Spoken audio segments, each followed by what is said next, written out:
This is your GM दीन। आज मैं आया हूँ विहाड़ी आना अनएक्सपेक्टेड था। वो इस वजह से आज सुबह में उठा और नीम बाज आंखों में सारी मस्ती एक शराब की सी वाली कैफियत लेके नाश्ता कर रहा था, तो पता चला कि पापा तैयार बैठे हैं और कहीं जा रहे हैं। तो गर्दिशें दौरान के जो गम है और जितने भी रंजो अलम है जो उन्होंने हमें सताया हुआ है, गम ने कहा क्या कहते हो कि भूल जाओगे मुझे, मैं तो हर लम्हे याद आऊँगा तुझे। तो इसी तरह की कैफियत हैं। उसके लिए मैंने कहा, मम्मा से ज़िद की कि पापा के मुझे भी साथ ले जाएं, चलो मेरी आउटिंग वगैरह हो जाएगी। पापा ने कहा चल मेरा पुत्र 2 मिनट है तेरे पास, तैयार हो जा।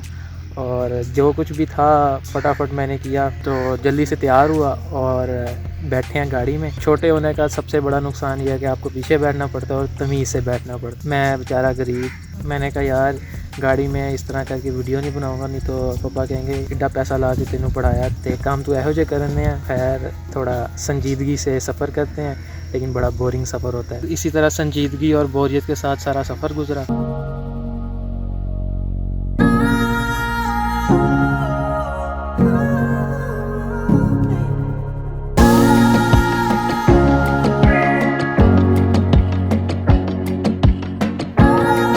देहाती इलाका है तो यहाँ पे ना इंटरनेट, ना कनेक्शन, ना सिग्नल, तो एक तरह का साइलेंस, सुकून, खामोशी, और ना पोल्यूशन है, ना नॉइज़ पोल्यूशन है, ना इन्वायरमेंटल पोल्यूशन है। तो एक तरह का अच्छा माहौल है। बुनियादी मकसद यहाँ आने का ये था कि यहाँ पे हमारे हैं कुछ बकरे, वो देखने थे। वो अभी गए हुए हैं बाहर चरने के लिए। चलते फिरते हैं ताकि अच्छे तरीके से एडजस्ट हो पाएँ हम। यहाँ पे इंटरनेट और सिग्नल्स तो है नहीं, तो मेरा टाइम पास होता रहेगा। यहाँ पे उग रहा है साग, ये वाली जगह पे। तो ये जो फिर रहे हैं ना मुझे इससे याद आ गया यार, वो होता नहीं सरों दा साग ते मखना मकई वाले गाने। मुझे फ़ील हो रहा है कि आजकल साग और ये चीज़ें ज़्यादा हो गई हैं, क्योंकि साइमा और नरगस रिटायर हो चुकी हैं इस फील्ड से, तो काफ़ी खेत बर्बाद होने से बच गए हैं, तो एक अच्छी बात है। वाह। तो मदर अपने 2 बच्चों के साथ, तो बच्चे चाहे जैसे मर्ज़ी हों, माँ का जो किरदार है या माँ की जो शफ़क़त है वो कांस्टेंट है। वही अल्लामा इकबाल का वजूद ज़न से है तस्वीर कायनात में रंग, इसी की साथ से है ज़िंदगी का सोज़े दरूं। अगला शेर बड़ा मुश्किल है, मुझे भी नहीं आता, याद नहीं है, उसका मफ़हूम आता है मगर याद नहीं। सर्दियों में सिट्रस फ्रूट्स तो ऑलवेज़ लव हैं, अच्छे फ्रूट्स होते हैं, ये खाया करें। एक तो इम्यूनिटी भी बढ़ती है सिट्रस फ्रूट्स खा के, और अच्छे न्यूट्रिएंट्स पूरे हो जाते हैं। तो मैं ज़रा अपने फ्रूट्स खाऊं, और जैसे बकरे आते हैं तो फिर आपसे रब्ता करते हैं। तो ज़रा सैर करने का वक्त हुआ चाहता है, तो फिर आपसे बात करते हैं, ज़रा फिर वगैरह तो लें यार। मैं गुज़रा था तो यहाँ पे मुझे छलियाँ, जिसे कॉर्न बोलते हैं, वो पड़ी मिली हैं। बावसूख ज़राए से ये पता चला है कि छलियों ने कपास की जगह ले ली है पाकिस्तान में। इस वक्त साइलेज यूँ समझ लें कि जिन लोगों के कैटल फार्म्स हैं, उन फार्म्स में जानवरों की जो न्यूट्रिएंट्स हैं वो पूरी करने के लिए एक साइलेज बनता है, आर्टिफिशियल फूड।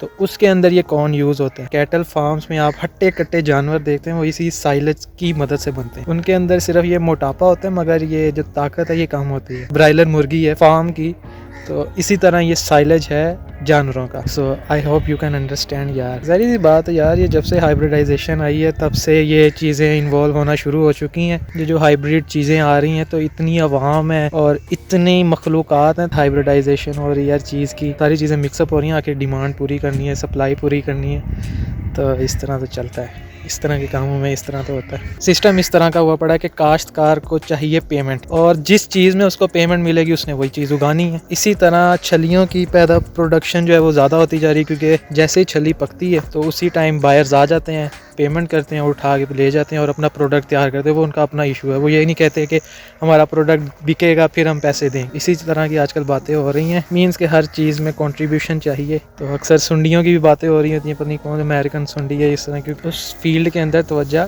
कम हो रही है। कभी छली में तो नहीं सुना कि फलानी सुंडी है, क्योंकि समझ लें कि कॉन्सनट्रेशन जब होगी और जब डेडिकेशन होगी तो ना कोई सुंडी आएगी ना कुछ। कहीं पे यूँ समझ ले, लेट्स सपोज कहीं पे 25 ग्राम कोई फर्टिलाइज़र डलना, वहाँ पे डल रहा है 5 ग्राम, तो इंसेक्ट ने तो आना ही आना है, उसको कौन रोक सकता है। फिर बाद में कहते हैं कि 2 नंबर हो गया फर्टिलाइज़र और सारा कुछ ही बेकार है, 2 नंबरियाँ आ गई हैं। 2 नंबरियाँ भाई अपनी है, किसी का कोई कसूर नहीं। खैर मैं चलते चलते बहुत आगे आ चुका हूँ, फिर दोबारा मुझे पीछे जाना पड़ेगा। तो खैर बकरे आ चुके हैं, तो चलें बकरे देखते हैं। नागरा तो बेहतर हो गया है ना।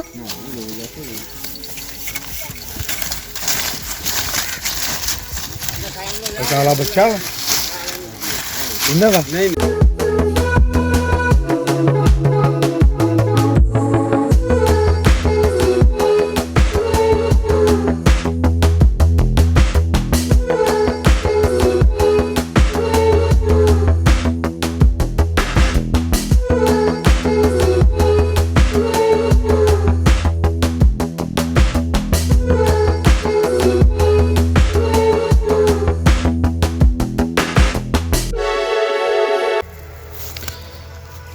तो भाई ये बड़ा हो गया काफ़ी है ना। और कौन से हैं वो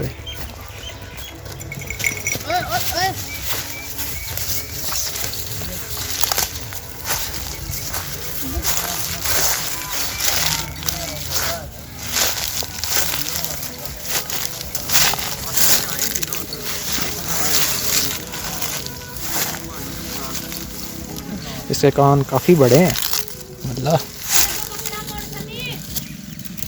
प्यारा बकरा है।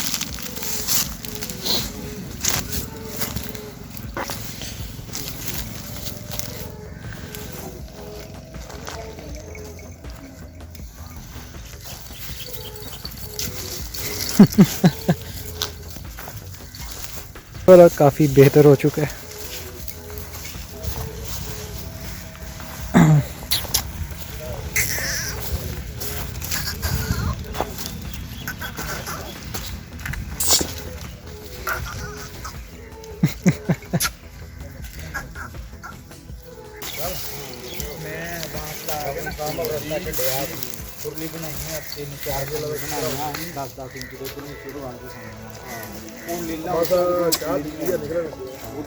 तो यहाँ के रिज़ल्ट तो काफ़ी बेहतर है, मतलब कि ये जो देही साइड है जहाँ पे जानवर अच्छे तरीके से अपने अपने कद और जिसामत वगैरह पूरी करते हैं। तो मैं बताना चाह रहा था कि जो मेरा ब्राउन पेयर है ये वाला, ये जितने भी बकरे हैं ये सारे छोटे छोटे से यहाँ आए थे, अब तो माशाल्लाह काफ़ी बड़े हो चुके हैं, पेयर्स भी बन चुके हैं। तो ये जो ब्राउन पेयर है इसे बोलते हैं, ये नागरा ब्रीड है। बकरों के अंदर बीतल, नागरा, अमृतसरी, इस तरह की काफ़ी ब्रीड्स हैं, तो उनमें ये नागरा है काफ़ी अच्छी ब्रीड मानी जाती है। तो हमने किया था 2016 में एक बकरा पाला था नागरा नस्ल का, उस जैसा बकरा मैंने आज तक नहीं देखा। ये अल्लाह का शुक्र है कि हमें अल्लाह ने दिया वो बकरा।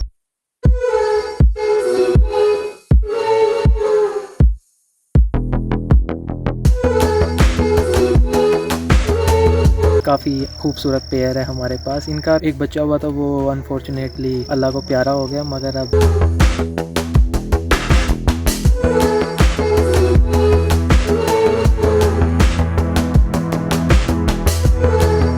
इंशाल्लाह दोबारा उम्मीद है कि अच्छे बच्चे आएंगे। अल्हम्दुलिल्लाह अल्हम्दुलिल्लाह अल्लाह ने हमें बड़ी चीज़ों से नवाजा।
ठीक है।